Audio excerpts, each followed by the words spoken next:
What's good with the YouTube? You already know. Big Flocka with a convict's perspective, and I'm gonna smash, dash, and slide on through that little bit of energy. Please hit the like, subscribe, comment, do all those things to help support this channel, and hit that bell notification for future fire content. And as I told you guys, I was gonna do a little bit of historical origins of some of the prison gangs in the United States, and we're gonna talk about one that's I've heard of before, but I really vaguely had any information. I really never checked into them too much, but they're a pretty deep organization, and they're called the NETA organization. Now, NETA basically started in Puerto Rico sometime in the 70s. A lot of times they give it the date of 1979, and it was started by an individual named Carlos La Sombra Torres. Now, his whole focus of establishing this was how he observed how the rights of many inmates were being violated by the administration and by other inmates as well. Many inmates were killed before the NETA organization was established. They were raped, they were extorted, robbed, everything that you could think of in general. So basically, Sombras, right, started to kind of educate them, create a type of conscience that they were people that needed to stand up for their rights, and how a mass collective unified together can combat anything, and they could focus on the things that they wanted in prison. A lot of it was about equality, respect, all the things that you want socially within a prison system. And the things he focused on was being united in peace, harmony, and respect. And they were basically being viewed at that time as basically political prisoners. And one of the main adversaries that they had at that time, besides the administration, right, which were the guards that committed many of these abuses, right, was the G27 gang, or the insectos, which was insects. Now, the G27 is called the NETAS worms, gusanos. Hope I pronounced that right. And at this time, they were at a prison that was called Oso Blanco. This is where the where the NETAS were established, which they were basically a political prisoner group, like I said, that was going against anybody that was out to oppress them. Now, you know, all these organizations have some type of stance, right, or some type of thing that happens that kind of changes the direction of their movement. And see, at that time, they were pretty much becoming strong, and they were feared by the G27 and by, you know what I'm saying, the correctional staff and guards. So they plotted at that time basically to get Sombras killed, hoping it would destabilize this group. So what ended up happening, right, they ended up ambushing him when he left, right, to go on his routine walk to and from the prison and chapel. This occurred on March 30th, 1981. Now, he was accompanied by an officer, right, who was also in on the plot, was attacked and stabbed in the chest, stomach, and back, and then he was shot in the abdomen with a .38 pistol. He was pronounced dead around sunset. Now, the thing about this is that there's a whole nother story that is also similar, right? Now, I reached out and I did different research. Now, the second account, all the other information is pretty much accurate, except for he was killed on a basketball court. That he was actually shot by the head by Chino Pinella and stabbed by Barroso. The order was given by Raymond Ayala Ortiz, Manota, the leader of the insects. Now, even though their leader and visionary, Sombras, was killed, right, this didn't stop them. Sammy Serrano, a.k.a. Sammy Flaco, took over after his death. And they kept on fighting until they actually won this war. Now, I've come to learn that the 30th, or the number 30, has a big, important significance to the NETAS, and we'll get into that later on. Okay, on September 30th, 1981, the NETAS took El Presidio. On November 30th, their rules were born. They call these normas. Now, the whole goal of the NETAS was to stop the abuses within the system, in the jails, in the prison. They were supposed to basically be a movement for political prisoners. They didn't have a goal for criminal organizational activities or being a street gang or being thugs. They were all about fighting for a righteous cause, and basically a righteous struggle is what they were led to be born off of and adopted. Now, apparently the word neta, right, its definition means the celebration of a newborn baby. And basically, Carlos found this in a book he was reading about the Puerto Rican culture. When a child is born, you know, to some natives, the parents would take the child up to the mountains and scream, neta, neta, neta. Now, each month, because of that, they celebrate the 13th day in honor of Carlos La Sombra. and the rest of the NETA warriors that died in their jail war.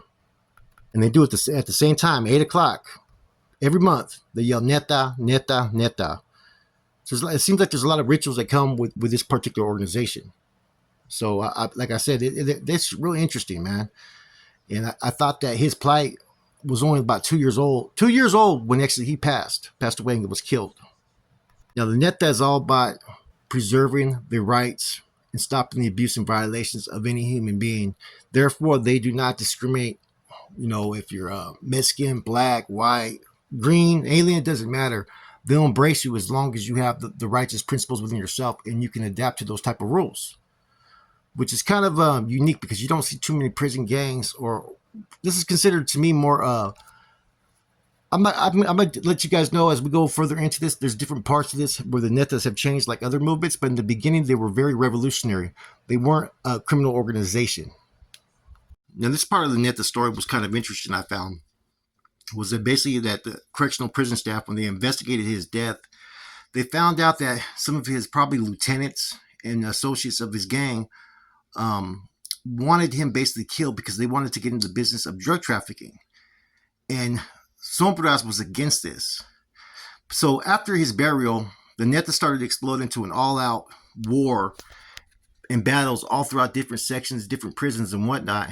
And they were basically, this is what's being said was, and them attacking other inmates and taking over certain prisons, they would always raid the pharmacy because a lot of them were alleged to be either current addicts or former addicts. So, like I said, there's a lot of different stuff that was going on at that time. And so some believe that maybe he was killed because someone wanted to take the direction of the NETAs. Some were different. They wanted to go more basically into the criminal organization direction, which kind of makes sense. There's always someone that's going to backstab somebody that wants to obtain some type of power and use that power for their own selfish reasons. Basically, had a lot of people who were working hand in hand with the G27, believe it or not. See, and one of the most important battles, I got to backtrack a little bit, happened around 78, 79, which happened in a prison called Bayamon, right? And they call this war the cradle of war, which means it was the beginning stages of the NETAs, right? And shortly thereafter, in July of 1980, is when they finally declared war on the insects, right? That was their whole goal. Now, even though the NETA were about prisoner rights and against abuses, they still punished pedophiles and people with funny style charges, man, which is something that I was kind of find really, really interesting. Now, in 1988, they got associated with a cult, man, and there was several murders that happened at that time, man. That was kind of a little something interesting I found kind of in their history. This cult was called the Holy Death, man, right? And yeah, they were doing ritualistic murders allegedly at the Oso Blanco State Prison. Now, in 1988, they started to branch out and expand into the United States, Canada, and even in South America at that time. I think they first landed from Puerto Rico. Of course, they hit South Florida, forming into what they called separate factions. At that time, chapters. They were kind of almost had like a chain of command, like the NF does or any type of organization does. They had a president, vice president, and then they had a lower hierarchy chain of command. Now, in the 1990s, there was confirmed reports that Joana Pimentel, La Madrina, had been approved as the council and leader for the New York City chapters. Now, Joana basically was a female that was actually running this criminal organization. She was, I think, committed for a crime back in sometime in the 90s, man. She was sentenced to life for a gang-related ordered killing that she allegedly took place in. You know, the NETAs, they kind of pattern themselves off a group of radical prisoners who want to change the system and, you know, change the rights and go against the oppressor. It's kind of how they've been able to spread out and do so much recruiting. Now, their rivals are going to change from place to place, but they usually have a good alliance, they say, with the People Nation. Crips and folks are usually on top of their list, as well as the DP, Dominican Power, DDP, Dominicans Don't Play, the MS-13, Los Solitos, Group 31, and their life sworn enemy, which is the G27. History shows that they've even had issues with the Latin Kings, but they've also gotten along in some places as well. Now, the NETAs, they kind of have a different type of style of how you can identify them, like their beads. It's almost like a rosary, and it has the colors white, black, and red. Another one is like the Puerto Rican flag that they use for the colors, which is, red, white, and blue. as well as there's a white bandana that they'll use, right? And the white basically is something that signifies the purity in their struggle. And it's kind of represented as their flag, the NDC, Neta de Corazon. Now, NETA members are expected to uphold and swear to the organization's Norm 25s. And these 25 rules are basically the same as most organizations, like homosexuality is not allowed, right? Members must swear a blood in, blood out oath. No one can switch allegiances to other gangs, which means you can't drop out. No fighting with fellow netas. Respect the decision of neta leaders. No snitching or informing with police. Now, a lot of their tattoos are based upon the Puerto Rican culture because a lot of them are Puerto Rican. But like I said, you do not have to be Puerto Rican to actually join the NETAS. Now, another thing that they get to the tattoo is a black heart with the letter N in the center of it. That basically signifies that they're a NETA member. Now, the NETAS went through their own civil war like most of these organizations do, right? And in 1995, you started to have a split almost, where you had one that wanted to go to the traditional ideas of Sombras, right, Carlos Torres, and the other wanted to go more independent. However, efforts were pretty much given by members to bring everybody back under one fold. Now, much of their teachings are based upon the help the plight to understand your independence and rights as an inmate. Those are the same things that they taught under the original foundation in Puerto Rico that they started to teach in the United States as well. Now, the structure of president, vice president, and so forth, right? Now, each member, when you're recruited, you're not ever supposed to admit that you're a member. Everything's supposed to be secretive, and you're not supposed to be out there on Front Street. And there's one of the rules that they have is you're to procure 20 members as netas. So I found that kind of interesting, man, that this group that was built off radical beliefs in the system, right? Change and whatnot. There's a lot of stuff behind the scenes that I've observed through numerous reports and court cases that they're a criminal organization, but I couldn't find anything that was in like their doctrines, their rules, or regulations that signify what type of procedures that they have. Do they have a banking system? How do leaders get their money kicked back? That stuff wasn't really discussed in any of the stuff I investigated. So I'm still unclear about that. I think a lot of that may be optional, which if they wish to engage in criminal activities or not. But I think that their whole selling point, right, is basically that they're a movement that's about reserving their rights, stopping abuses, stopping oppression and whatnot, and they believe that they're an oppressed people. A lot of times there's an ideology that's formed and believed to give creation to a group, but a lot of times there's a whole nother purpose behind it, which is usually fucking money. It's always all about money. Anyways, man, doing a lot of research on these netas, man, I found out like all kinds of crazy stuff. They like members belong to cults, and members were setting each other up, drug addicts taking over pharmacies, to having a woman as running their chapters back in the 2000s. A lot of interesting stuff, man.